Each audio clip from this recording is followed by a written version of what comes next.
এই বালিশ আর এই কম্বল। বালিশ কম্বল আর কি আছে এখানে? এই কাপড় চোপড়। কাপড় চোপড়। বাংলাদেশের সবচেয়ে সস্তা হোটেল, যেখানে মাত্র 40 থেকে 50 টাকায় রাত কাটানো যায়।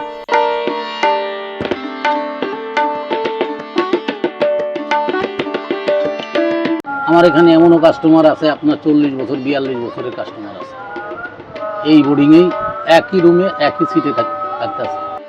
কেউ কেউ এই হোটেলগুলোতে জীবনের 40টি বছর কাটিয়েছেন নিজের বাড়ির মতোই। বুড়িগঙ্গার বুকে ভেসে থাকা পরিত্যক্ত লঞ্চ দিয়ে তৈরি এই সস্তা হোটেলগুলোতে কারা থাকেন এবং কিভাবে থাকেন, সমস্ত তথ্যই তুলে ধরব এই ভিডিওতেই।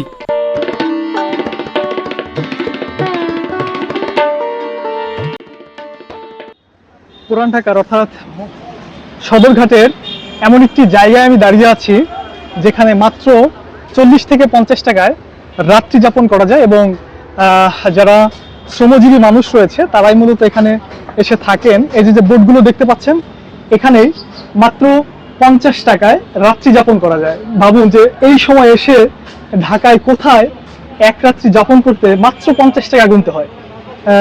এই যে হাতের ডানে একটি বোর্ড দেখতে পাচ্ছেন, এখানে লেখা রয়েছে ফরিদপুর মুসলিম বোর্ডিং, এবং এখানে বুড়িগঙ্গা রয়েছে, ওপাশে শরীয়তপুর রয়েছে। প্রায় 5টি বোর্ড এখানে রয়েছে। মাত্র 50 টাকার বিনিময়ে আপনি এখানে রাত্রি যাপন করতে পারবেন। আজকের ভিডিও চিত্রতে এর আদ্যপান্ত আমি তুলে ধরবো। মোট 5টি বোর্ড রয়েছে, এবং আমি একটু ভেতরে যাই। এটা হচ্ছে ফরিদপুরের মুসলিম বোর্ডিং, এটাই হচ্ছে ফরিদপুরের মুসলিম বোর্ডিং, এবং এখানে মাত্র 50 টাকায় রাত্রি যাপন করা যায়। ভাবুন, আমি একটু দেখাই তাহলে। এখানে লেখা রয়েছে স্বাগতম, অর্থাৎ এই হোটেলের যিনি মালিক তিনি এখানে মানুষকে সম্বর্ধনা জানিয়েছে। এবং আমি যদি একটু ভেতরে ঢুকি, এখানে খাতায় এন্ট্রি করা হয়, নাম এন্ট্রি করা হয়। আমি আরেকটু ঘুরে ঘুরে দেখাই। প্রত্যেকটা জায়গায় কিন্তু এই যে এক একটি রুম রয়েছে, ছোট্ট একটি কক্ষ। এই ছোট্ট ছোট্ট কক্ষে কিন্তু মানুষ থাকেন। একটি কক্ষ, অর্থাৎ হাতের বামে ডানে সব জায়গায় কিন্তু থাকার জন্য আর কি এই কক্ষ রয়েছে। আর একটু দেখাই, একজন ভাই গোসল করছিলেন। ভাই এখানে থাকেন কতদিন যাবত? আমি 2 দিন হয়ে গেছে। 2-3 দিন। কেমন লাগছে যে এখানে থাকছেন? ভালো। কত টাকা প্রতিদিন? 100 টাকা, 120 টাকা। মানে 2 বেলা খাওয়া এবং থাকা? না না, খাওয়া না, শুধু থাকাই। এখন তো মানে দাম বেড়েছে, তাই না ভাই? হ্যাঁ। এইটাই হচ্ছে সেই অর্থাৎ যে পরিত্যক্ত যে বোর্ডের উপরে যে কি তো মানে হোটেল তৈরি করা হয়েছে। আগে আমি যখন শুনেছি তখন মাত্র 50 টাকায় রাত্রি যাপন করা যেত। এটা হচ্ছে ওয়াশরুম, এখানে শৌচাগার আর কি। এখানে ভাই গোসল করছেন একদম বুড়িগঙ্গার পানি উঠিয়ে বালতিতে করে। পানি কেমন ভাই? পানি কি ভালো? ফ্রেশ আছে না?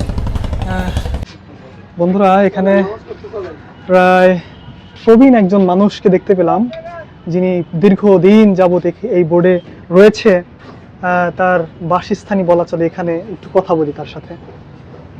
আসসালামু আলাইকুম, কেমন আছেন? আসসালামু আলাইকুম। আছি বাবা, ভালো। কত বছর যাবত এখানে আছেন? আপনার নাম যদি একটু বলতেন। আমার নাম মোহাম্মদ আবু সামাদ।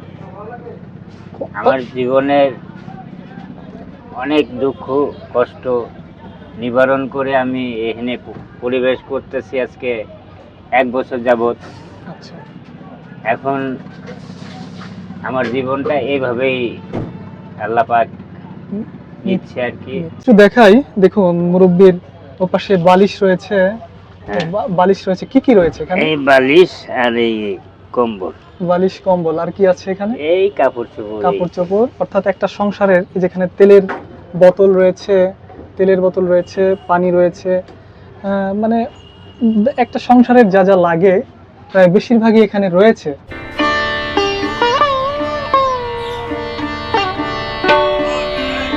আমার নাম মোহাম্মদ মোস্তফা মিয়া, বাড়ি ফরিদপুর, আচ্ছা, বলমারি থানা। বলমানি থানা। আর আমার এই প্রতিষ্ঠানের বয়স 58 বছর। আমার আগে আমার মামা করছেন, এখন আমি করি। 1964 সালে পাকিস্তান পিরিয়ডে 1964 সালে এই প্রতিষ্ঠানের জন্ম শ্যামবাজার লালকুটিঘাট আর্মি ক্যাম্পের সামনে। আচ্ছা, তখন কি আরো কোনো বোর্ডিং ছিল কিনা? এমন ছিল? এই ফরিদপুর বোর্ডিং আগে, তারপরে পর্যায়ক্রমে আস্তে আস্তে এই 5টা বোর্ডিংয়ের 71-এ দেশ স্বাধীন হয়, 74-এ যাইয়া এই 5টা বোর্ডিংয়ের ট্রেড লাইসেন্স দেয় আচ্ছা, সরকার। আচ্ছা আচ্ছা আচ্ছা। এখানে এরা যারা এই হকারি করে, আপনার রিক্সা চালায়, ভ্যান চালায়, এইসব ধরনের লোকজনই বেশি থাকে। এখানে খাবার দাবারের কোনো ব্যবস্থা আছে? না, খাবার দাবারের বাইরে বাইরে খায়, এখানে শুধু থাকে? এখানে শুধু এখন কত করে নিচ্ছে? এখন এই যে আপনার এই যে শুইছে যে ডালা সিট, আচ্ছা আচ্ছা, যার যার ব্যাডিং নিয়ে শেষে থাকবে আপনার 50 টাকা। 50 টাকা। আর এই নিচে আছে যার যার বেডিং শেষে নিয়ে থাকবে 40 টাকা নিচে।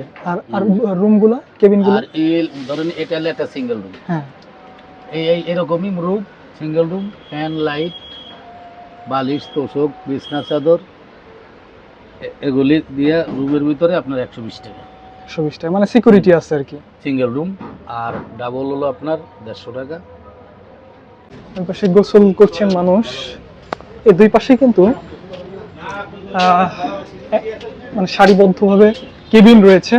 এখানে ফিল্টার রয়েছে পানি খাওয়ার জন্য, ফিল্টারিং করা রয়েছে পানি খাওয়ার জন্য। এই বিষয়টা দেখে আমার ভালো লাগলো যে এখানেও ফিল্টারিং করে পানি খাওয়ার ব্যবস্থা রয়েছে।